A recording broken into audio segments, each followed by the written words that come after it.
Well, Justin, welcome to Over and Buried podcast, the wrestling podcast where you go over, you get buried. I know this has been on my calendar for about a month or so, so I really appreciate, you taking the time to sit down with me today. Yeah, 100%. I'm glad to be here too, man. I know we kind of had some back and forth stuff, and now we finally linked up, and I'm ready to go. Yeah, man. So, there's this one little thing that, brings us all together. That's our passion, our love for professional wrestling. So, there's nothing like it in the world. And That's a fact. Yeah. Exactly.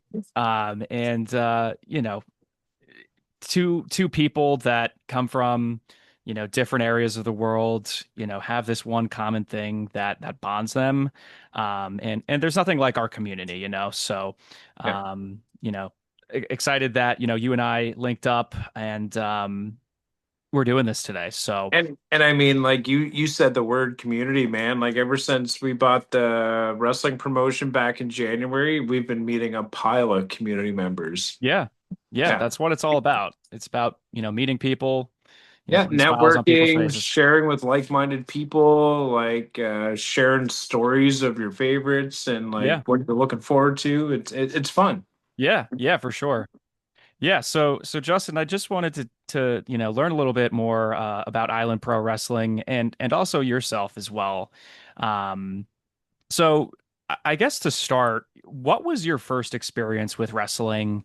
Was it your fandom as a kid? Did you watch something on TV? Did you go to a show? Talk to me about how you were introduced to wrestling. I can't remember the exact match, but when I seen The Undertaker, I was just sold from there. I don't know if it was like the dark-esque kind of vibe or whatever it was, like the mystery that was. This is back in the early 90s, by the way. Hmm. So, I mean, just having a character like that on the screen, and he was like all powerful. He could control the environment around him, like that had me hooked since I was a kid.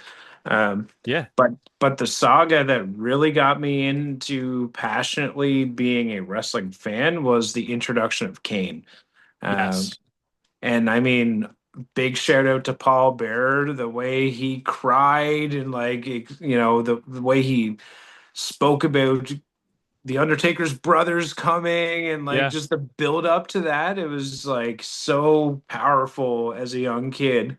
Yeah. Uh, and then Kane comes into the ring, and all of a sudden it's just like boom, the whole ring, the fires coming out of the ring posts and stuff. So, like, yeah, had me hooked from there. And I don't know if it's like I've always been like kind of like a production style guy. I like the production behind a lot of the storytelling that Hmm. WWF at the time it was doing, but it worked. Like just those things like the fire coming out of the ring post or the fog coming and Undertaker walking through it. Like it was all those little added value things that just kept me coming back for more. Yeah, it's all about the little details, right? And I think even, back in that time, obviously times were different back then. And I just remember as a kid, I would go to like Blockbuster and get like the Freddy Krueger movies, the Friday the 13th, the Halloween movies. What's So Blockbuster, man? yeah, man. Yeah, how old Yeah. are you? I'm 32. Yeah, I'm 36. I know Okay. Blockbuster too. Yeah, but yeah, I think that to your point, Kane, the Undertaker, that paranormal, Yeah. was very widespread, I think, during that time. And I think that drew a lot of us to those characters. They're larger in life characters. Um, and yeah, introducing Kane at that Hell in a Cell, Yeah. yeah, that was probably one of the greater moments of WWF, WWE history. Yeah, Um, 100%. And look at the career that he spawned with that, exactly. right? Both of them. And Oh, yeah.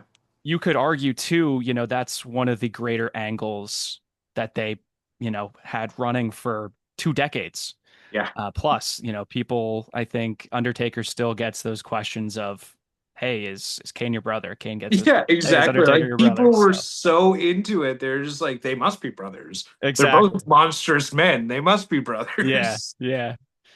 I Yeah, Undertaker. I got to see him. I went to WrestleMania 40, so I saw his appearance.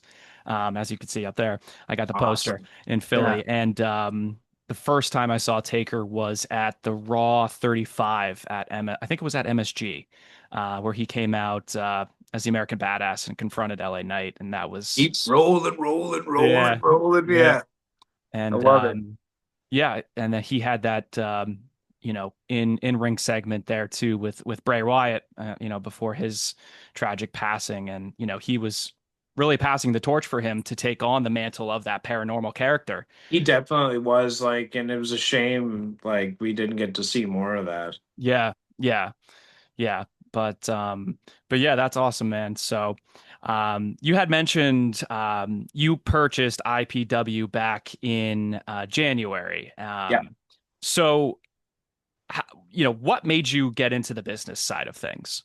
So really kind of I would be a late bloomer in the indie side of things. Like I didn't get into indie wrestling until I was in my 30s. Hmm. And actually the guy that I purchased the company from, he had previously approached my construction company, Jet Drywall and Painting, about sponsoring the Carlito show that came through here. So like Carlito came through. So that was really my introduction to indie style wrestling. It was always WWE or WWF, WCW a little bit, and Yeah. but like watching all that growing up, and then my kid is into wrestling now, so it like kind of like rejuvenated me Yeah. to be a fan all over again, and like kind of see it through his eyes at the same time. So um, yeah, Buddy had approached me to sponsor the show. I sponsored the show. I went. I had a good time. But the whole time I was there, it was like, this could be better. That could be better. Like if I was doing things, I'd do it this way. Just being a mark, right? Yeah. If So I had the pencil, this is what I'd do. Yeah. yeah, I got that. exactly. So I mean the brand when I purchased it was struggling, like it was about to fold.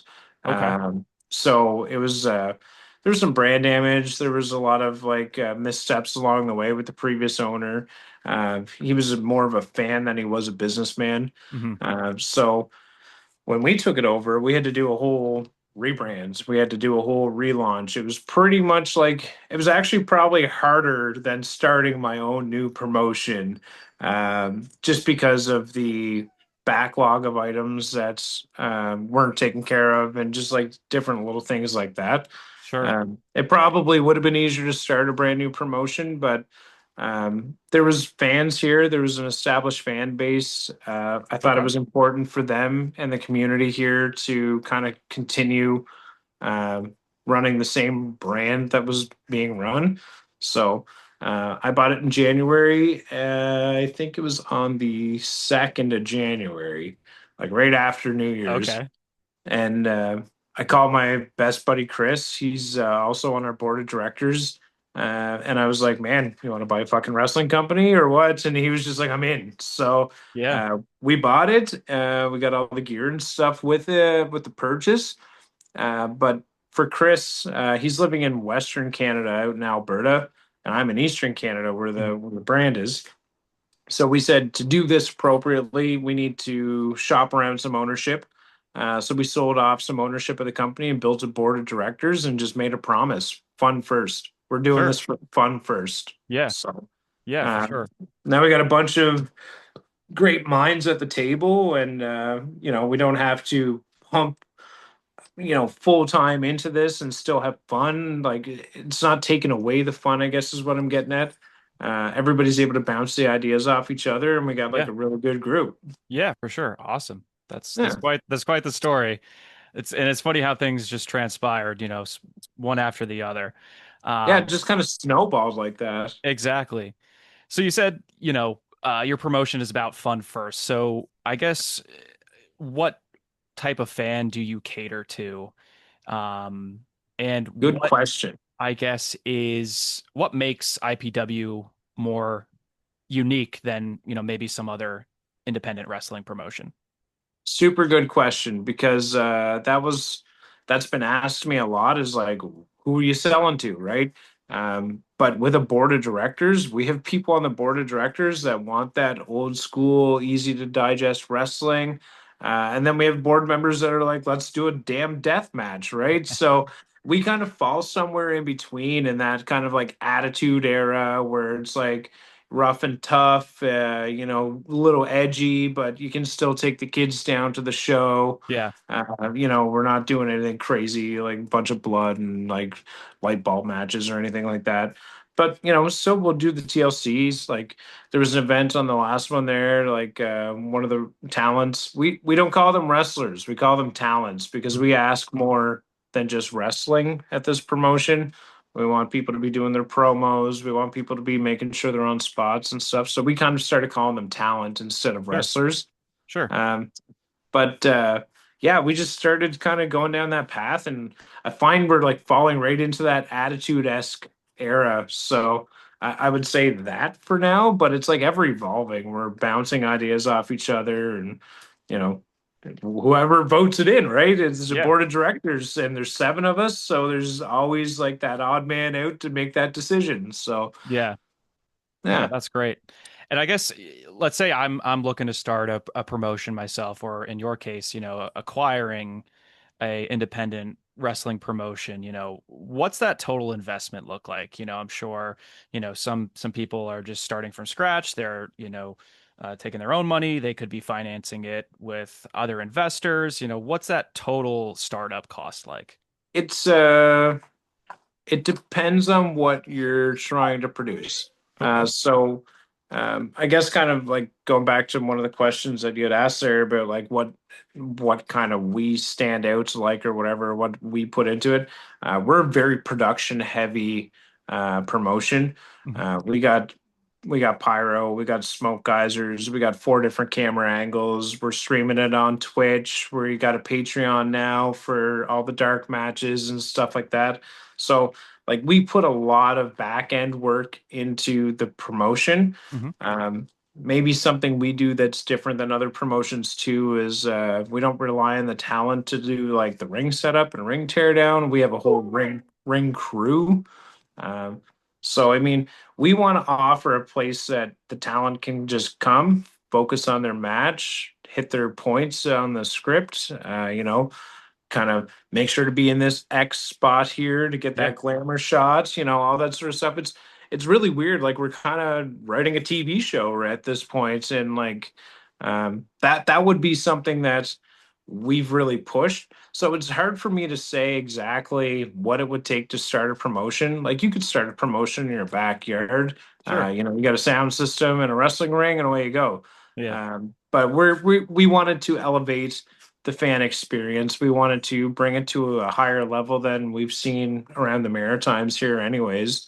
So we've put extra into the promotion that maybe you don't necessarily have to, Mhm. but we thought it was like value added stuff that we were adding. So, but I mean, whatever your budget is, like you can make it work as long as you just stick to the script, right? Just Sure.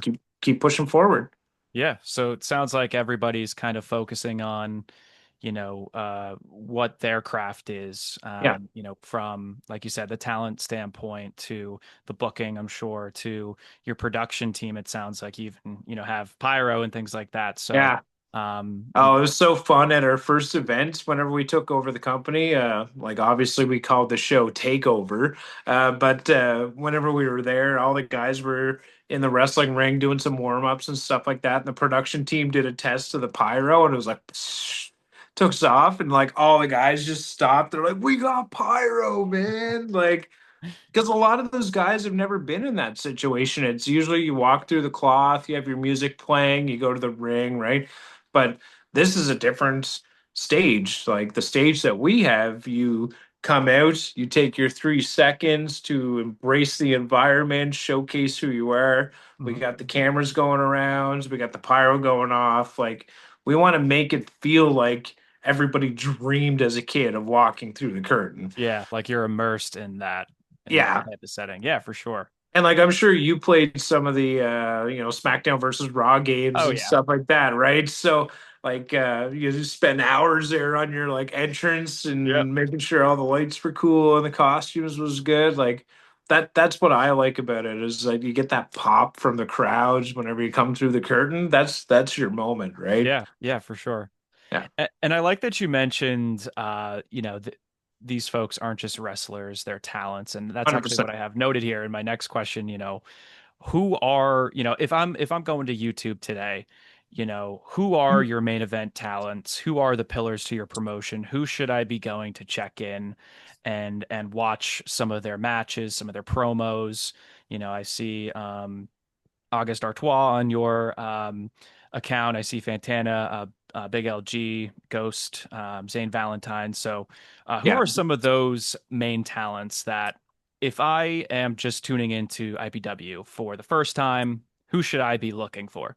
So that great question again. Whenever people are looking into Island Pro Wrestling, they're going to see a couple familiar names, and we've made that a staple to be like that. We don't want to just bring somebody in for a one-off show and then have them gone. Like storylines is a very, very important thing to me. We want to see character development, we want to see storyline action and ever building. And like you said, if you're the first time viewer on the next show and you've missed the first two shows, don't worry. We got that figured out and we're going to get you caught up to speed so you can enjoy the rest of the show like everybody else who watched the previous ones. But when it comes to talent, we've been blessed to work with people like you mentioned, Maritime Luchador Fantana, Zane Valentine, Caden is another great one, August Artois, Wesley Pipes. The list just keeps going on. I could sit here and call out the whole roster because everybody we've worked with so far has been awesome. Like I would say 90% of the people we've worked with has been like easy to deal with. They know what we're looking to do now that they've seen a couple of events, that we're trying to elevate that experience both for the fans and the talent. So people are starting to buy in to what we're Yeah, doing, which is really nice because when you have a different vision than others do, sometimes they don't envision it like you do, right? So you have to kind of showcase what you're trying to achieve, and hopefully they can see the vision just based off what they're seeing. And a lot of our talent bought in right away. They see the work that we're putting in the back end to bring them to a higher level. for That's sure. what we want to do. Like my whole goal with the promotion would be to be like WWE ID recognized or something. So like if scouts want to come to my event and Yeah. see what people would look like on TV because we're doing such a production heavy promotion, they have the opportunity to come here and see somebody what they would look like on the grand stage, just on a smaller version. Right. And you're in a sense preparing them for the Correct. production. It's not just go out and have a banger wrestling match. It's psychology. It's your Yep. timing has to be right, especially on a production or a show. So you're kind of preparing them, it sounds like. And Yeah, your gear, your audio cues, everything that comes with writing a TV show. That's pretty yeah, much what we're doing is we're creating our own TV show. yeah, yeah, for sure. Yeah. Awesome.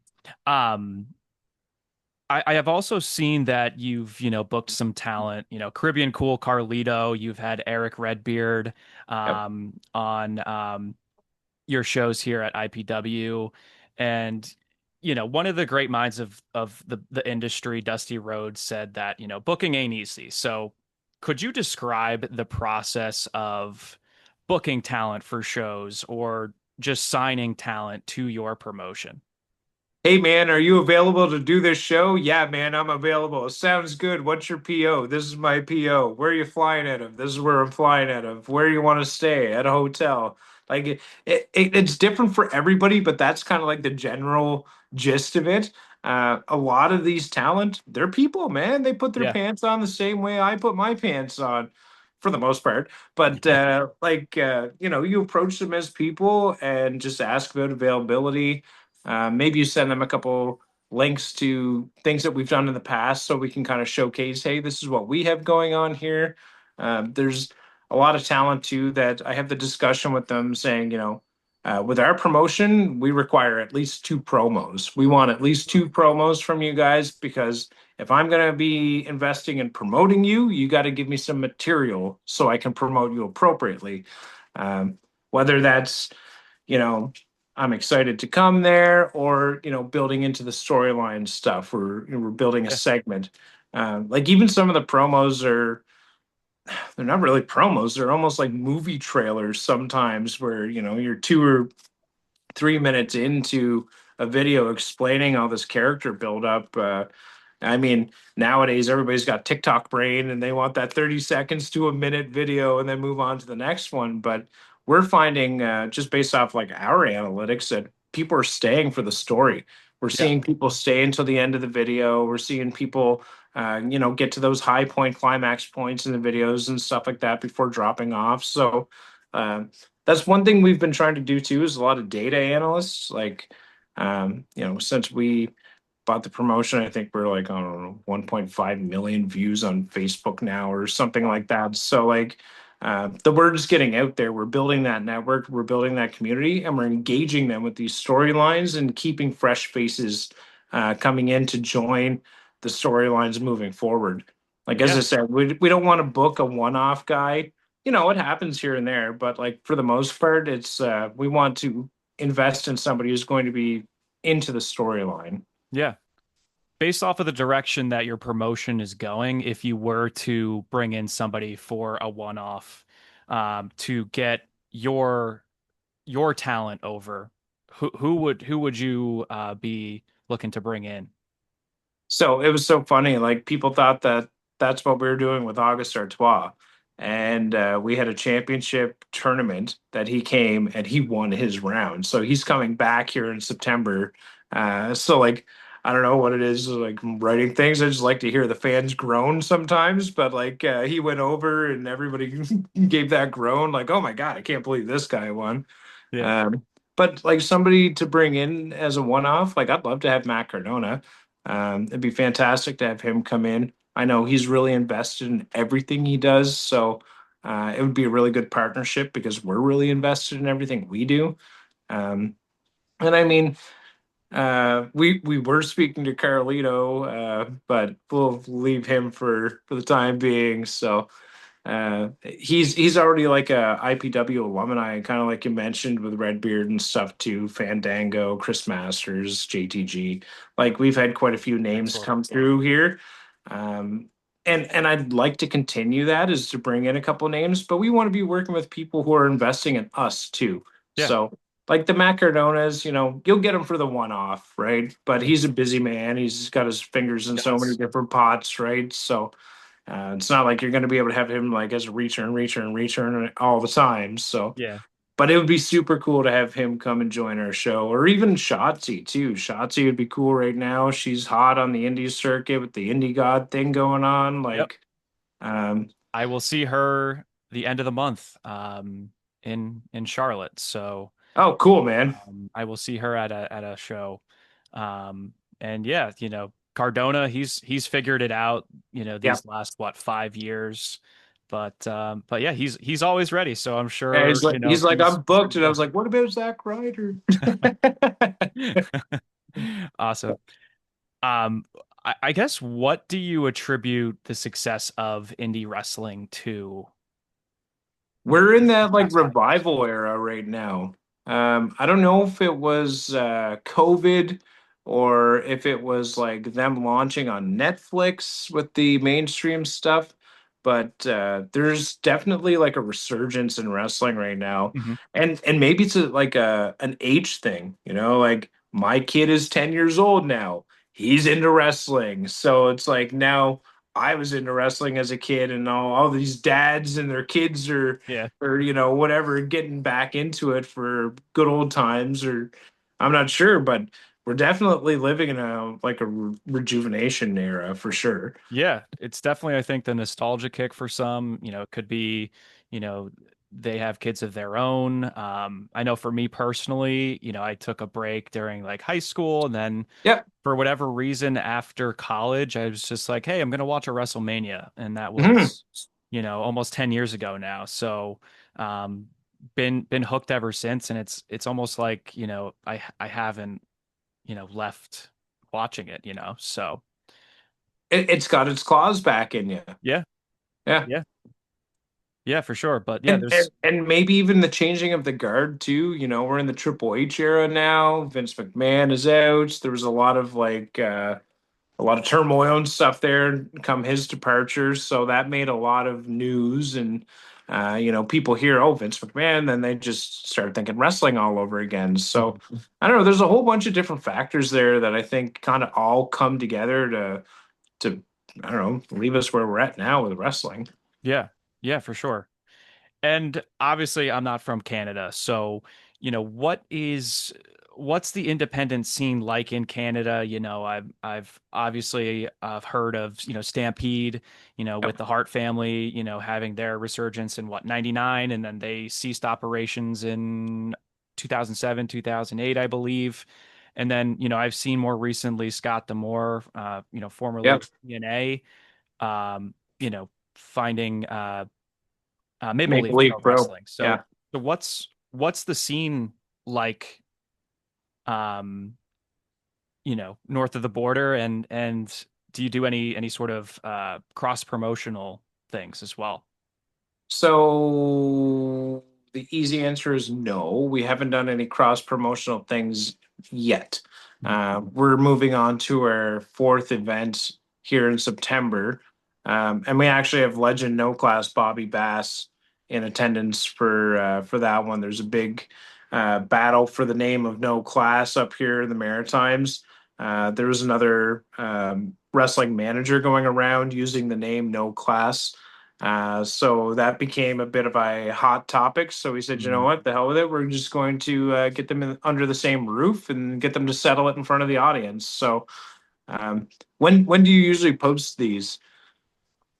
I'll try to post this as soon as tonight.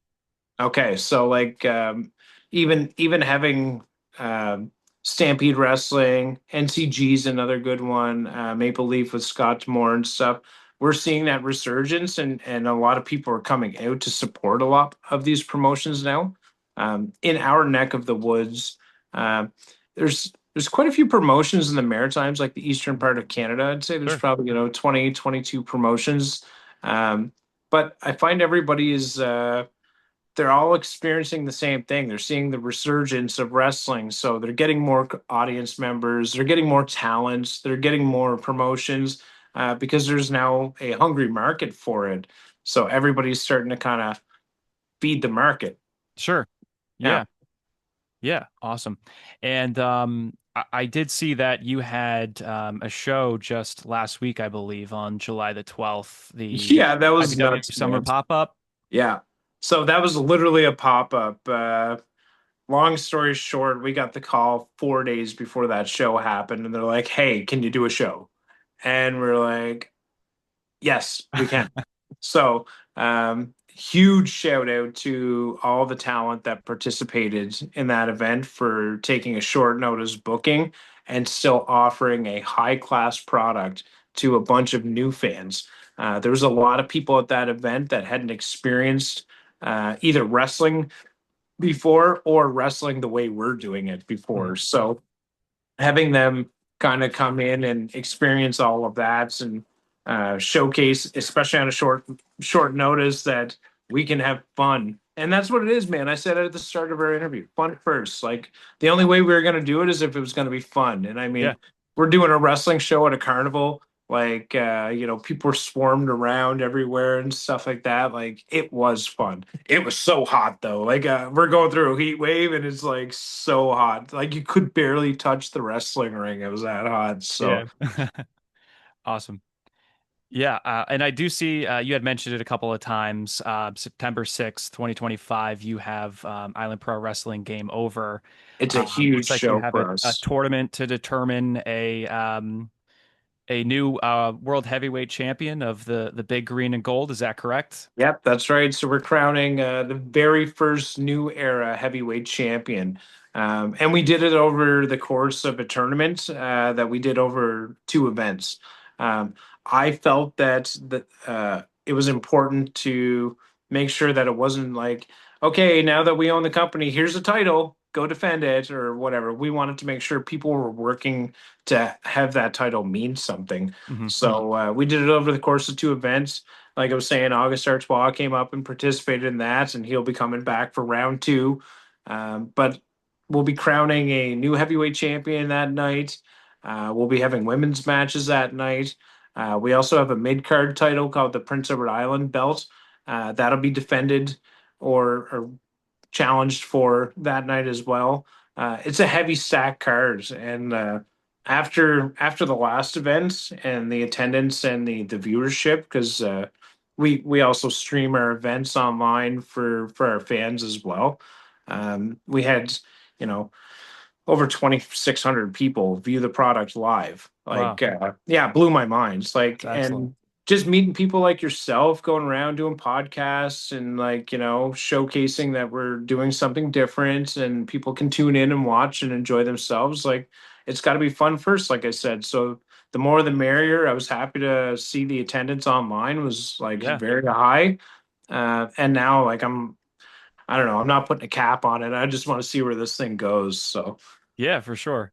Where could somebody, I guess, tune into Game Over or maybe purchase tickets to the show? yeah, so like we have our website, islandprowrestling.com, for anybody local who wants to grab some tickets and join us in the venue. Uh, the venue is pretty limited on the seating, so like it's get your tickets now sort of thing, because once they're gone, they're gone. But with the online viewership, last event we had streamed it on Facebook Live, YouTube Live, and Twitch. Hmm. So this time we'll be doing some work with Patreon. We just launched a Patreon Okay. today, actually. So we launched our Patreon, so our VIP matches will be available for a $5 purchase on there, and then the main card will be available to stream there as well. Sure. Okay. Excellent. Well, Yeah. definitely looking forward to tuning into that. Yeah, Um, yeah, and Justin, it's not about it's never about, there should never be an end goal, right? It should be about the next goal. So that's right. you kind of touched about upon it, but what's the next goal for IPW? You had mentioned about wanting to potentially be a feeder system. Yeah, I'm going to be flying scouts in here to see the talent, Okay. 100%. Like, Sure.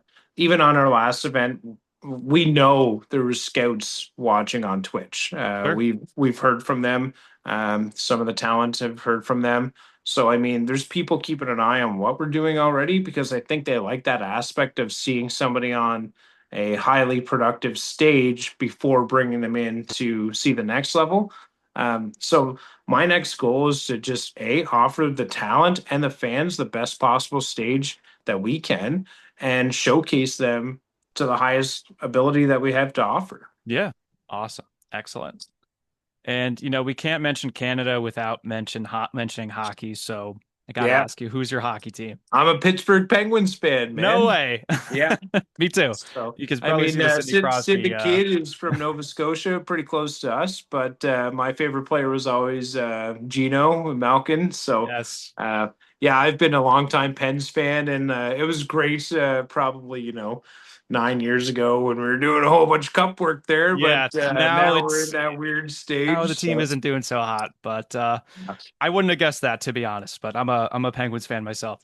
nice. Yeah. No, it was awesome. I went down to Pittsburgh 2 years ago with a buddy of mine to take a tour of a couple glass factories that he was thinking about buying, and we got to go down around the stadium and stuff. Like it was so cool, man. I Yeah. was just in like Pittsburgh Penguin heaven when I was down there. So Yeah. I actually went to the parade in 2016, so yeah, that nice. was an amazing experience for sure. Yeah, I purchased a couple of the like I got a Hornquist jersey and I got a Letang jersey from the game winning goals and stuff, right? So Awesome. That's yeah, man. amazing. Awesome. Well, I Big like you big even more now Penguins mark because you're a here. Pens fan. Yeah, I'm big Penguins mark here. Awesome. So Awesome. Well, I love that. Awesome. And I've only ever been to Toronto and Montreal. So where should I visit in Canada? I mean, a lot of Canada is beautiful, man. I've been pretty blessed to be all across the country. The only places I haven't been has been some of the territories up north, but there's so many great places. Banff, Jasper, Alberta, through the Rocky Mountains and stuff like that is beautiful. British Columbia's got fantastic shorelines, and Vancouver and stuff is beautiful. But I mean, home is where the heart is. I'm on the East Coast. Prince Edward Island is fantastic. I was very blessed to grow up here. Super blessed to be raising my children here. It's a safe environment. It's a beautiful environment, but the winters are cold. Yeah, So I can only yeah, imagine. right off the Atlantic Ocean gets pretty cold. So Yeah. yeah, Awesome. Well, Justin, this has been an excellent conversation. There's only, so much that we can get to, in this brief time, and yeah, for I sure. look forward to, networking you and connecting with you in the future. Really glad we set this up, and yeah, I hope to get up there to a show at some point. Sounds like you guys are doing everything well, from a production standpoint to showcasing your talent. So. I wish you and IPW much success in the future, and looking forward to seeing what you all have to come. Thanks, Brian. I really appreciate that, man. Like, Of course. and I mean, shameless self promotion. Go follow us on the social medias. It's all at Island Pro Wrestling. If we kind of write our storylines to drop some Easter eggs along the way, so if you're following the social medias, you may pick up on a few gems here and there. Well, there you have it. That's our sit down interview with Justin Summers, owner of Island Pro Wrestling, based up on the East Coast of Canada. Tune into their next show, September 6th, 2025, as a tournament concludes to determine the new era heavyweight championship. Until next time, appreciate you all as always, and thank you for the house.